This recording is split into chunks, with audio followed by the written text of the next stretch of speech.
Story 1. I don't know if it's underrated, but it doesn't seem popular. Second-Hand Lions, starring Robert Duvall and Michael Caine. Story 2. No one talks about Ed Wood. In my opinion, it's Tim Burton's best. People are either not aware of it or it's largely forgotten. It's full of great performances, beautifully shot, and Howard Shore's score is incredible.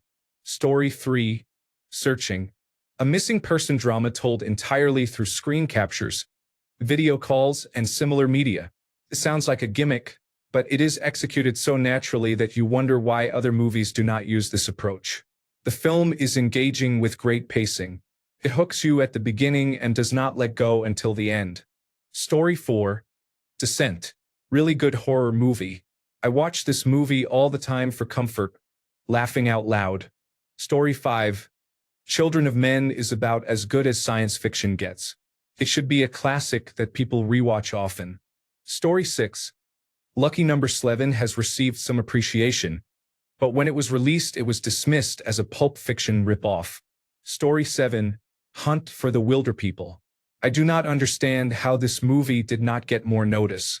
It is extremely funny, tender, and a great action romp. If you have not seen it, do yourself a favor. Postscript. It was directed by Taika Waititi. Story 8. Hackers 1995 is an outstanding film and a time capsule of the 1990s that more people should see. Story 9.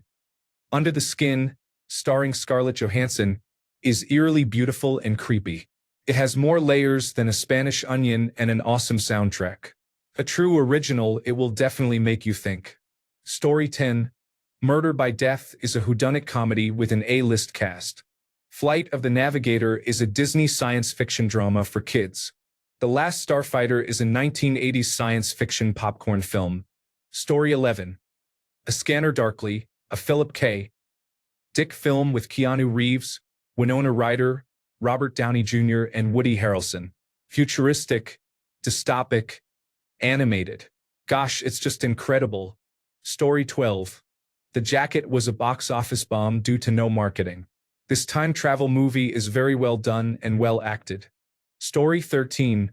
Bernie. Jack Black is absolutely phenomenal in this film. I can't believe he didn't win multiple awards. The only thing that would have made the film better would have been a Jack Black gospel album. Story 14. In Bruges is a fun ride with an ending that makes it so much better. Story 15. Very Bad Things. An exceptionally dark comedy with Christian Slater, Cameron Diaz, Jon Favreau, Daniel Stern, and others. One of my personal favorites, but definitely not for everyone. Story 16. Ricky Stanicky, starring John Cena, looks and sounds like it should be terrible and was probably expected to be released straight to digital versatile disc. It is, however, quite wholesome and funny. Story 17. One of those films that does not get enough publicity is Moon by Duncan Jones. It is an intellectually deep science fiction movie about identity, isolation, and what it means to be human. Sam Rockwell is outstanding, and the minimalist approach only adds to the emotional impact. Although widely acclaimed, it gets lost among other blockbusters. If you like character-driven storytelling, it is worth seeing. Story 18. The Hitchhiker's Guide to the Galaxy is a very underrated film featuring several well-known actors. It is one of my favorites. Story 19. The Last Samurai had the bad luck or bad judgment of being released the same week as The Lord of the Rings, The Return of the King. It is a pretty good movie. Story 20. Dead Man's Shoes. Brilliant plot, superb acting, ticks every box, and yet so many people are unfamiliar with it. Story 21. The Way Back. Gentlemen Broncos, because Sam Rockwell. Story 22. The Prestige is well known, but I feel the acting is underappreciated and the writing is great. Story 23. Frequency 2000. A movie with light science fiction elements, time travel, and a father and son relationship. It also has a noir police investigation vibe. It is brilliant and worth watching if you have not seen it. Story 24. I was extremely disappointed in how John Carter was released. It seemed to be a great film that never found an audience. Story 25. Speed Racer by the Wachowskis, tragically overlooked, is packed with charm, spectacular action, vibrant color, and a fun ride from start to finish. Story 26. Arrival is an amazing combination of science fiction, heartrending drama, and deeply thought-provoking. Part of what fascinates is the core technical challenge. As a linguist, how would you learn to communicate with a very alien species that has nothing in common with you? Highly recommended. Story 27. John Carter was criticized by people who were unfamiliar with Edgar Rice Burroughs. The movie was flat-out terrific, in my opinion. Story 28. The Man from Earth is all dialogue, set entirely in one house with no special effects or action sequences. Yet it is captivating. A college professor announces he is quitting his job, and his friends and colleagues hold a going-away party. There he reveals that he relocates every 10 years to avoid revealing that he does not age. He admits he is over 14,000 years old, and his friends gradually begin to believe him. Story 29. The Quiet Earth. A man wakes up one morning to find that everyone else on Earth has abruptly disappeared. Story 30. Drowning Mona. A star-studded cast filled to the brim with hilarious dialogue. It is a white trash masterpiece. Story 31. Bridge to Terabithia. Valerian and the City of a Thousand Planets. Story 32. The Fountain features unusual but beautiful cinematography and strong acting. Story 33. Redline. It is fairly well known among anime fans, but few people I know had seen it until I introduced them. It is an incredible, hand-drawn science fiction racing anime that took 7 years to create. Every frame is gorgeous, with a sharp contrast between inky blacks and vivid colors on screen. It is a great movie to play when hanging out with friends while enjoying beers or cannabis. It has strong world building, but the plot is relatively simple, and there is a romance subplot. Tip: when they start saying T-X minutes to drop zone, that is when you chug a beer or smoke a bowl. Story 34. Joe vs. the Volcano is the epitome of quirky but absolutely delightful, with amazing production and cinematography. Story 35. The Nice Guys. No one seems to have seen it, but it's easily one of my top 5 films. It's Gosling's best movie. Dee and Crow are great together. Story 36. Hamid. In a bid to talk to his deceased father, a young Hamid tries to contact God by dialing 786, which he believes is God's number. His life takes a turn when his call gets answered. It is in Urdu and Hindi. Story 37. The Day the Earth Caught Fire. United Kingdom, 1961. I still think it is the best end-of-the-world dramatization among the thousands of such films. One of the most literate science fiction films ever made. I have watched it a dozen times and never get tired of it. It also features Michael Caine in one of his first roles, uncredited, as a policeman. Story 38. The Brothers Bloom. This is my favorite movie and has been for years. It had me from the opening scene, a story told as a fable or like a Dr. Seuss story about how 2 young brothers became a con man team. The rest of the film is filled with tropes and references and a story with twists and turns, some predictable, but nonetheless enjoyable, like riding the Peter Pan ride at Disneyland. It's sappy and romantic, but also tinged with regret and nostalgia. It's whimsical and clever. If that kind of whimsy seems too twee for you, you probably would not appreciate it. But if you like that flavor, you'll love it. It's a Rian Johnson con and heist film and feels like a prelude to his Benoit Blanc films, Knives Out and Glass Onion. I rewatch it every year, and roughly every 5 minutes I find myself saying I really love this film. Story 39. Wonderland 2003. I really enjoyed this film. Maybe I am just a Val Kilmer fan, but for some reason this movie works for me even though it is at 34% on Rotten Tomatoes. Story 40. Across the Universe, 2007, directed by Julie Taymor, is one of the most audacious and visually inventive films of the last 20 years.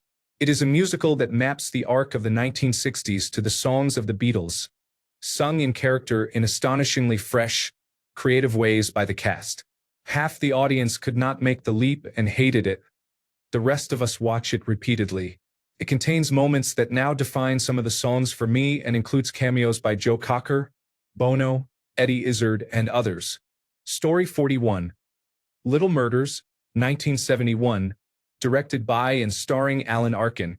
Also features Elliot Gould, Vincent Gardenia, and Donald Sutherland. Story 42, Predestination. For a movie involving what may be considered a series of paradoxical time travel and medical shenanigans, there is not a single plot hole. Story 43, Miss Peregrine's Home for Peculiar Children is not typically my kind of film, but it is an interesting fantasy by Tim Burton. It has impressive visual effects and Samuel L. Jackson delivers his usual over-the-top performance. Story 44, Love and Monsters was released during the pandemic. I dislike the title. It has no big-name stars, but the visual effects are incredible, the acting is strong, the score is excellent, and the character development and themes are outstanding. It will stay with you. It is similar in tone to Dungeons and Dragons, Honor Among Thieves, but even more overlooked. Story 45, The Straight Story, directed by David Lynch, is unlike his usual films. Slow, poignant, and beautiful, it is a film you watch with your soul, not your eyes. Story 46, 1 Hour Photo. To me, this is Robin Williams' best performance. Such a creepy, tragic, and surreal movie. Story 47. I saw the movie Need for Speed, which came out about 10 years ago. It was pretty good, and I don't understand why they didn't make another one. It's much better than the Fast and Furious films, which are way over the top. The film was about racing, realistic to a degree. Story 48. I watched a stop-motion movie called Mad God. There is not much of a plot, so I understand why it is underrated. The stop-motion animation is amazing, and the visuals are terrifying. I probably would not watch it again, but it is very well made. Story 49. Underwater 2020 is often overlooked. People underestimate Kristen Stewart because of the Twilight films. She and Robert Pattinson have both improved considerably since then.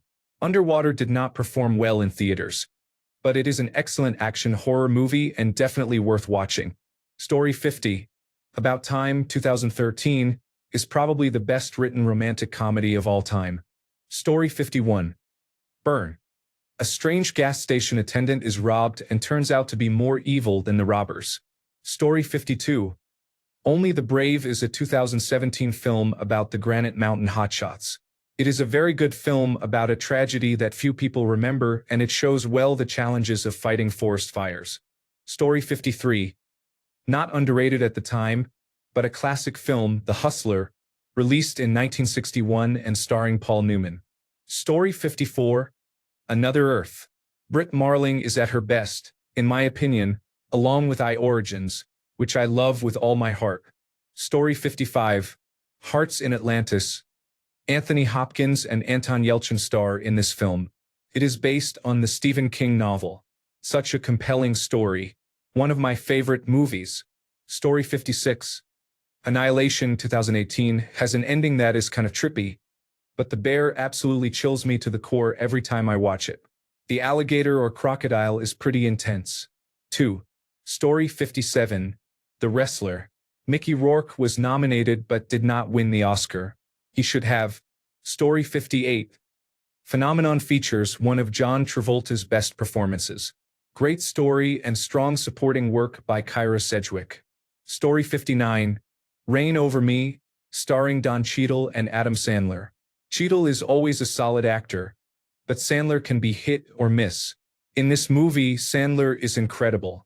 He made me believe beyond a shadow of a doubt. I could feel his pain. Story 60. Disney's Return to Oz is a dark, whimsical, and underrated film. If you want to see a child receive electroconvulsive therapy, this is the movie for you. Story 61. Young Sherlock Holmes is a dark, well-made movie that is often overlooked. Nighthawks is a tense thriller starring Rutger Hauer as a psychopathic terrorist and Sylvester Stallone going against type as an indecisive cop. Story 62. A Million Ways to Die in the West and the Ballad of Buster Scruggs. The casting for both is fantastic. Plus, how can anyone turn down a chance to see Charlize Theron stick a flower in Liam Neeson's bum in A Million Ways to Die in the West? Story 63. Truth or Consequences, New Mexico. It is Kiefer Sutherland's best movie in my eyes, an edge-of-your-seat thriller that deserves more attention. Story 64. Antoine Fisher is a true story that shares many of the same themes as Good Will Hunting. Denzel Washington makes his directorial debut. I think it is incredible. Story 65. Blindspotting 2018 was fun and thought-provoking. I absolutely loved it. Story 66. Captain Fantastic. Not what I expected. It exceeded my expectations in every way. Story 67. MS-45, 1981, is considered a trashy female revenge movie, which it is, but it is also a low-budget masterpiece, artistically ambitious and fun to watch. Story 68. Old Henry. I was drawn in and wished the camera had followed his boy out of the valley. I just wanted more. Story 69. Miracle Mile is a very good 1980s movie that few people know about. Story 70. A Silent Voice is a Japanese animated film that explores bullying and depression and accurately depicts disability. It is a masterpiece but lost at the Oscars. Story 71. The Banker is a solid movie that flew under the radar. In my opinion, it deserves a bit more attention. Story 72. The Wrong Guy. A hilarious comedy about a man who thinks he has been framed for murder, so he goes on the run. The authorities already know who the real culprit is, unbeknownst to him. Great premise and execution. Story 73. They Look Like People. I have been thinking so much about that movie and how it messed me up after I watched it, but also how it turns a pretty fundamental conceit of fiction on its head. Story 74. Existence is a crazy movie that had a plot similar to Inception years before that film was released. It was wild. Story 75. Living in Oblivion, 1995. The movie where Steve Buscemi and Peter Dinklage first met. For your information. Story 76. This is an old one. Bad Day at Black Rock with Spencer Tracy and Ernest Borgnine. Story 77. Lords of Dogtown. It is about the origin of skateboarding, focusing on Stacy Peralta, Tony Alva, and Jay Adams. Heath Ledger and Emile Hirsch star, with Tony Hawk and Johnny Knoxville appearing in cameos. It is a hidden gem. Story 78. Creep. Horror film set on the London Underground. 2004. Scary is an understatement. Story 79. Short Term 12. It was a tough watch, but it had a huge impact on me. Story 80. Fresh on Hulu.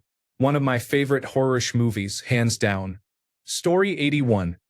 Summersby is a love story and mystery set after the American Civil War. The ending will put a lump in your throat. Story 82. Rob Roy, 1995, stars Liam Neeson and Jessica Lange, with John Hurt and Tim Roth in key roles. I went to see it in theaters 3 times when it was released. It is in a different universe of depth, history, and moral integrity than Braveheart, which stole all the attention that year with an orgy of spectacle and Hollywood tropes. Story 83. The Lobster kind of blew me away, to be honest. It has a unique concept and great acting. Story 84. Super 8. Think of The Goonies as science fiction. I am surprised it did not become a cult classic. Story 85. Back in 2006, I think I was one of only a couple of hundred people who saw Idiocracy when it was first released in theaters. I thought it was amazing, but no one knew about it. Felt like such a shame. So the version of me from 15 years ago would have said Idiocracy. Story 86. I don't know what the general consensus on Kung Fu Hustle is, but I wish everyone would give that movie a chance, especially if you like anime. Story 87. Warrior, starring Tom Hardy, Joel Edgerton, and Nick Nolte. I went into it expecting a Never Back Down style cheesy fighting movie. I left realizing it was an incredible study of fathers, sons, and family. The performances were incredible, especially Nick Nolte. Story 88. The Chronicles of Riddick took an interesting character from Pitch Black and created an entire system of worlds and characters. Good one-liners, great computer-generated imagery for the time, excellent creativity all around, and solid badassery. Story 89. I love Soderbergh's remake of Solaris. Story 90. The Assassination of Jesse James by the coward Robert Ford. Story 91. V for Vendetta.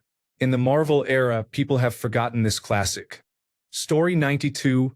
Hard Candy. School Ties.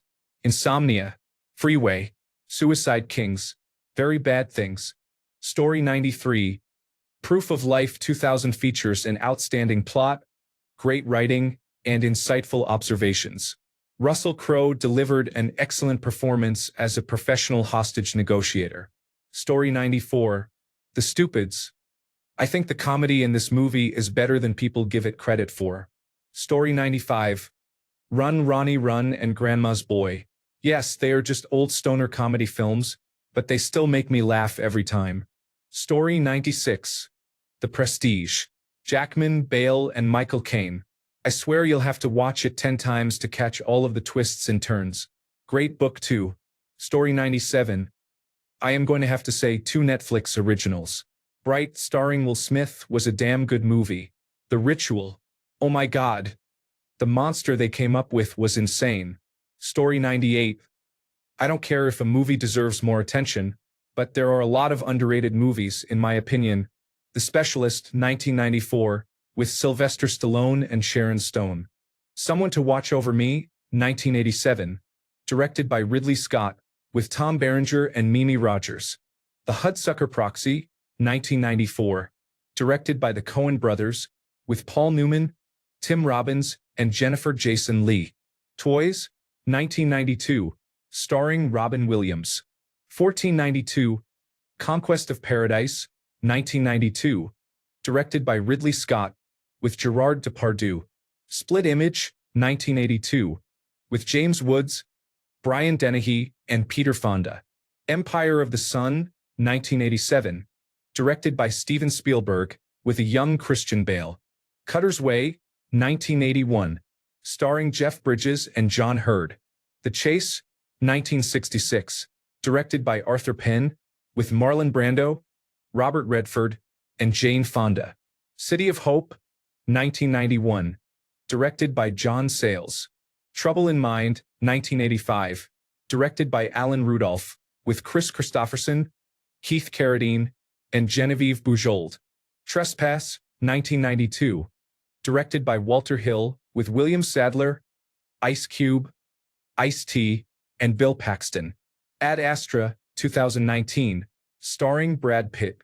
Foxcatcher, 2014, with Steve Carell, Channing Tatum, and Mark Ruffalo.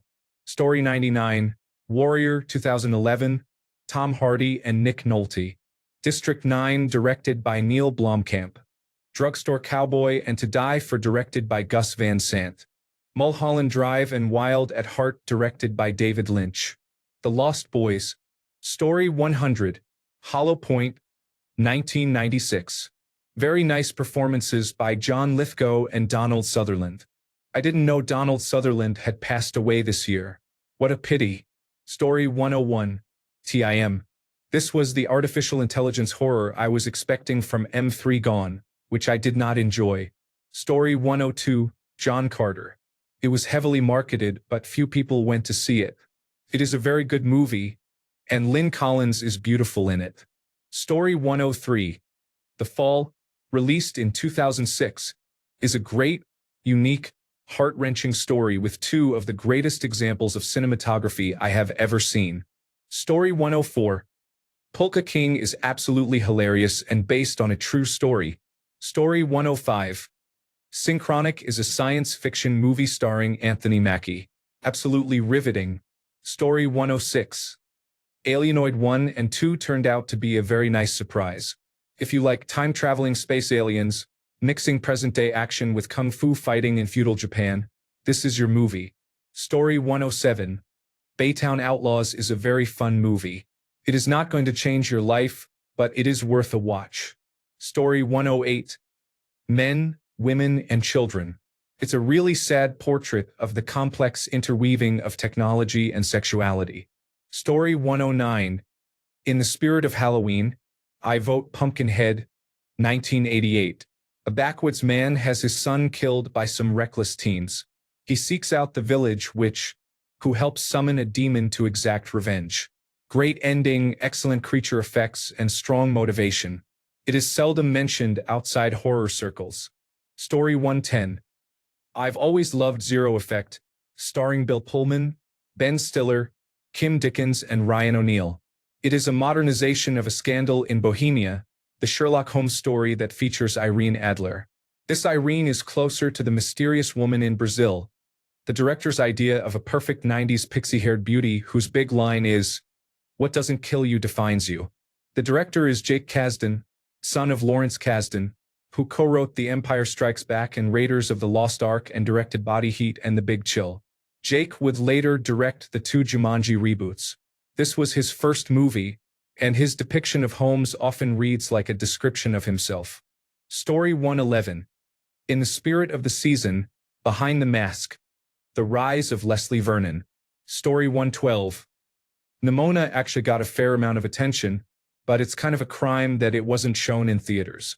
Story 113. About Time. Heartwarming but subtle. It left me crying for 2 hours straight. Enough said. A romantic comedy but not the typical high school one. The Necessary Death of Charlie Countryman. It feels weirdly good. Story 114. Shutter Island is a popular movie, but I rarely see anyone mention it in debates about the greatest of all time. The film truly deserves to be considered one of the greatest of all time. Story 115. Chef is a great story. It is kind of always under the radar. Story 116. The Secret Life of Walter Mitty is such an underrated gem. It is visually stunning, and the message about stepping out of your comfort zone really resonated with me. The soundtrack is incredible. Story 117. Government Issue Joe. The Rise of Cobra was silly and fun, but it was widely panned. Story 118. Ben X. I do not remember much. I just remember watching it in a university class while absolutely blitzed on Kush, and I thought it was amazing. Story 119. Bad Words, starring Jason Bateman, is a small movie with fantastic performances and an original story. It has quite a few laughs if you are into the dry, quick-witted style of Bateman's delivery. Story 120. Christine was directed by John Carpenter. I read and loved the book, so I was curious and slightly worried about this adaptation. Stephen King adaptations in general are hit and miss. It was excellent, from cinematography to the weirder elements like the car being in love with him. I do not think anyone but Carpenter could have stuck the landing. Story 121. The Age of Adeline is a beautiful movie with a time twist. Harrison Ford is so vulnerable. I love Blake Lively in this. Story 122. The Fall was a fantastic movie in my opinion, but others who watched it with me did not like it. The same was true for Sasquatch Sunset and War on Everyone, which star Michael Pena and Alexander Skarsgård. I recommend these films. Do with them what you will. Story 123. The Man from Earth. It might not be everybody's cup of tea, but it is a very interesting science fiction film carried by nothing more than the idea it explores. Story 124. She Said is a thoughtful movie about power and sexual violence. It follows the reporters who broke the Harvey Weinstein story. It stars Carey Mulligan and Zoe Kazan. Story 125. Not that Studio Ghibli films do not get any love, but I was not prepared for how incredibly good Nausicaa of the Valley of the Wind is. Story 126. The Fall. Lee Pace is the main character, and the film is directed by Tarsum Singh. It is one of the most visually stunning movies, with a compelling story and the most natural child actress I have ever seen. Story 127. The Boss. Anatomy of a Crime, El Patron, Radiografía de un Crimen, 2014. This Argentine movie has one of the most realistic depictions of how a man's situation can morally erode him to commit a crime. It reminded me of the nuanced journey of the father in The Bicycle Thief. Story 128. The Empty Man 2020. This excellent mind-bending horror film was overlooked because of the coronavirus disease 2019 pandemic and being mismarketed as a Blumhouse-style teen movie. It is well worth seeing blind. Thanks a bunch for sticking around till the end of the video. Remember to subscribe, and until next time, stay awesome and goodbye.